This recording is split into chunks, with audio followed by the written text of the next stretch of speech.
नमस्कार सभी को। मित्रों, हम देखते हैं कि संस्कृत भाषा एक कठिन भाषा मानी जाती है। हम इधर उधर सभी से यही सुनते हैं कि संस्कृत बहुत कठिन भाषा है, समझ में ही नहीं आती। लेकिन समझ में कैसे आए जब हमें संस्कृत का कॉन्सेप्ट ही क्लियर नहीं है, उसका बेसिक ग्रामर ही नहीं पता, तो कैसे संस्कृत समझ में आएगी।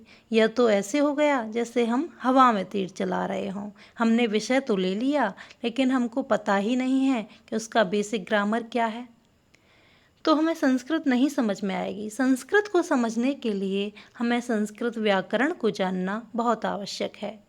तो मित्रों, संस्कृत व्याकरण को जानने के लिए हम सबसे पहले संस्कृत कारकों को जानेंगे। कारकों में आज मैं आपको बताऊंगी कि कारक क्या होता है, क्या काम करता है कारक, और उसके बाद क्रमशः हम दो दो कारकों को बहुत बारीकी से पढ़ेंगे। तो आज हम सिर्फ इतना समझेंगे कि कारक क्या होता है, क्या भूमिका निभाता है।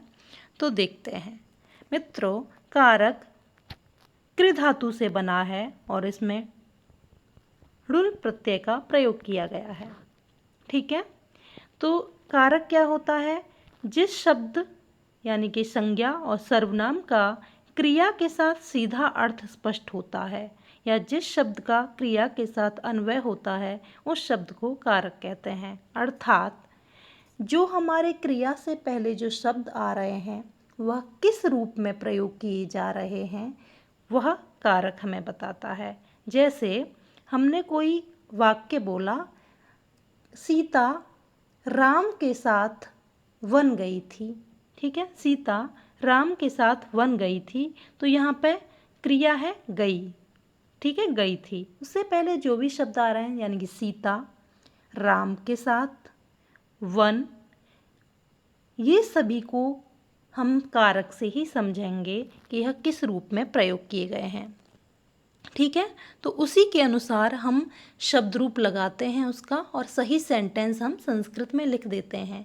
या अगर हम ये कहें कि हिंदी से संस्कृत में हमें ट्रांसलेट करना है, तब भी हम सही तरीके से ट्रांसलेट कर सकते हैं।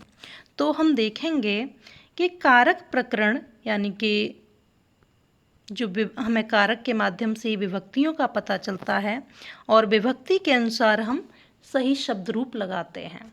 ठीक है, तो देखते हैं कारक का सामान्य परिचय। संस्कृत में 6 कारक होते हैं। कारक का शाब्दिक अर्थ करने वाला होता है। संबंध और संबोधन को कारक नहीं मानते, क्योंकि इनका क्रिया के साथ सीधा अर्थ स्पष्ट नहीं होता है। यानी कि संस्कृत में कारक तो 6 होते हैं। अगर पूछा जाए कि संस्कृत में कितने कारक होते हैं, तो 6 होते हैं, लेकिन 8 कारकों का प्रयोग किया जाता है। लेकिन संबंध और संबोधन को कारक के नाम से नहीं जाना जाता संस्कृत में, लेकिन वह कार्य करता है, बहुत अच्छे तरीके से प्रयोग किया जाता है। अब हम देखेंगे पूरे 8 कारकों का विभक्ति कौन सी लगती है कारक में, उनका चिन्ह क्या होता है, ये हम आज देखेंगे। तो सबसे पहला कारक है कर्ता, जो कि आपको यहाँ दिखाई दे रहा होगा। थोड़ा बड़ा कर देती हूँ मैं इसको। कर्ता, तो कर्ता में हम देखेंगे कि प्रथमा विभक्ति का प्रयोग होगा। यानी कि हमको पता चल गया कि इस शब्द में कर्ता कारक लगा है, या इसको कर्तृ कारक भी बोलते हैं। तो हमें पता चल गया कि इस शब्द में कर्ता कारक यानी कर्तृ कारक है, तो हमको समझ जाना है कि इसमें प्रथमा विभक्ति का प्रयोग किया जाएगा, और इसका चिन्ह होता है ने। ठीक है, इसको मैं बाद में समझाऊंगी जब मैं अलग अलग सारे कारकों को पढ़ाऊंगी क्रम से, तो मैं आपको बताऊंगी कि किस तरीके से हम समझते हैं। लेकिन अभी हम देखेंगे कि कर्ता कारक है। अगर हमें पता चल गया कि कारक इसमें कर्ता है, तो प्रथमा विभक्ति का प्रयोग किया जाएगा, और इसका पहचान चिन्ह जो होता है वह ने होता है।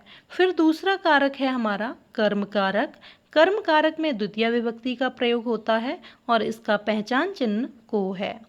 करण कारक तीसरा कारक है हमारा। इसमें तृतीय विभक्ति का प्रयोग होता है, और इसके पहचान चिन्ह से, द्वारा, के साथ हैं। चौथा हमारा कारक है संप्रदान कारक। इसमें चतुर्थी विभक्ति का प्रयोग होता है, और इसका पहचान चिन्ह के लिए या को है। फिर पांचवा हमारा कारक है अपादान कारक। इसका जो विभक्ति है पंचमी है, यानी अपादान कारक में पंचमी विभक्ति का प्रयोग किया जाता है। इसका पहचान चिन्ह से है, पृथक होने के लिए यानी कि अलग होने के लिए। छठा हमारा कारक है संबंध कारक, और संबंध कारक में षष्ठी विभक्ति का प्रयोग किया जाता है। इसके पहचान चिन्ह काकी के रारी रे हैं। हमारा सातवां कारक है अधिकरण कारक, और इसमें सप्तमी विभक्ति का प्रयोग किया जाता है। इसके पहचान चिन्ह में या पर है। हमारा आठवां कारक है संबोधन कारक, और इसमें संबोधन विभक्ति का प्रयोग किया जाता है। इसके पहचान चिन्ह हे अरे ओ भो हैं। तो हम प्रथमा द्वितीय तृतीय चतुर्थी पंचमी षष्ठी सप्तमी संबोधन, ये जो विभक्तियां दी हैं, हम इनका प्रयोग कहाँ पर करते हैं? जब हम शब्द रूप याद करेंगे, जो मैं आपको बताऊंगी शब्द रूप कैसे याद करते हैं, तो उसमें विभक्तियाँ आती हैं। तो हमें पहचान हो जाती है कि प्रथमा विभक्ति कर्ता कारक है, प्रथमा विभक्ति आएगी तो इसमें इस शब्द का, प्रथमा विभक्ति के इस शब्द का प्रयोग किया जाएगा। मैं प्रयोग करके भी आपको बताऊंगी उदाहरण के साथ, लेकिन अभी फ़िलहाल के लिए आपको इतना याद रखना है, कर्ता प्रथमा ने, ठीक है।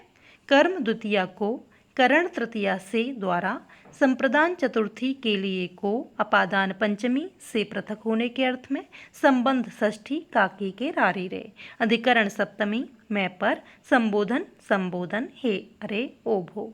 सिर्फ आपको ये टेबल याद कर लेनी है, इससे आपको कारकों का जो बेसिक जो नियम है वह आपको समझ में आ जाएगा। बेसिक जो जानकारी है वह आपको कारकों के विषय में मिल गई है।